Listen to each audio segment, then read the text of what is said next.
अरस्तु कहते हैं, अगर ज्ञानी की संख्या कम, मूर्खों की संख्या ज्यादा होगी तो मूर्ख लोग ज्ञानी पर शासन करने लगेंगे।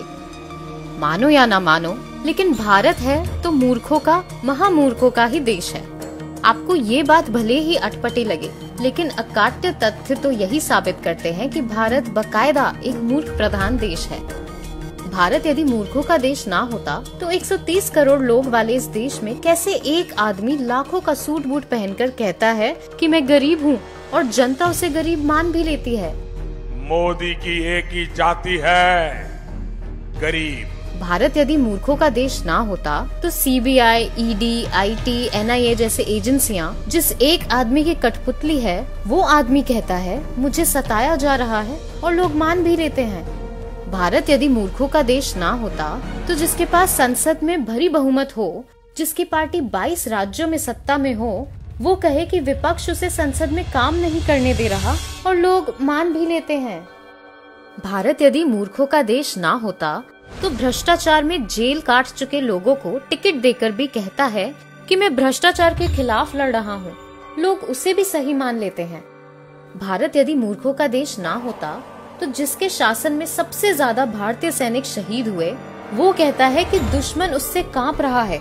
ये हमारा सिद्धांत है, हम घर में घुस के मारेंगे। भारत यदि मूर्खों का देश ना होता तो जिसके राज्य में सबसे ज्यादा किसानों ने आत्महत्या की हो, फिर भी वो कहता फिरे कि उसने किसानों को खुशहाल बनाया है और लोग मान भी लेते हैं।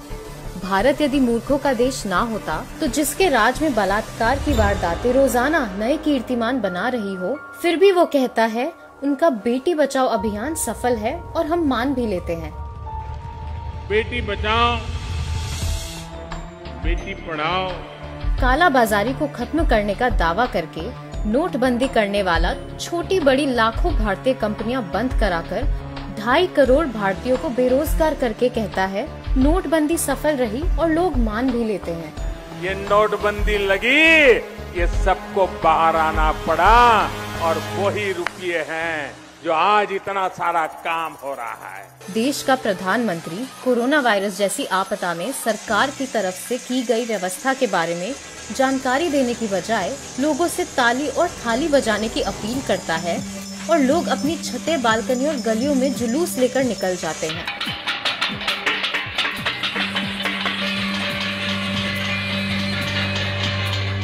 मूर्खों को धर्म, जात, गोत्र, खाप, आस्था, राष्ट्रवाद, जाति आधारित नफरत जैसे तोहफे हमेशा से बेहद पसंद आते हैं। आप दिल्ली में चुनाव जीतिए, नहीं तो मर जाएंगे मोदी जी।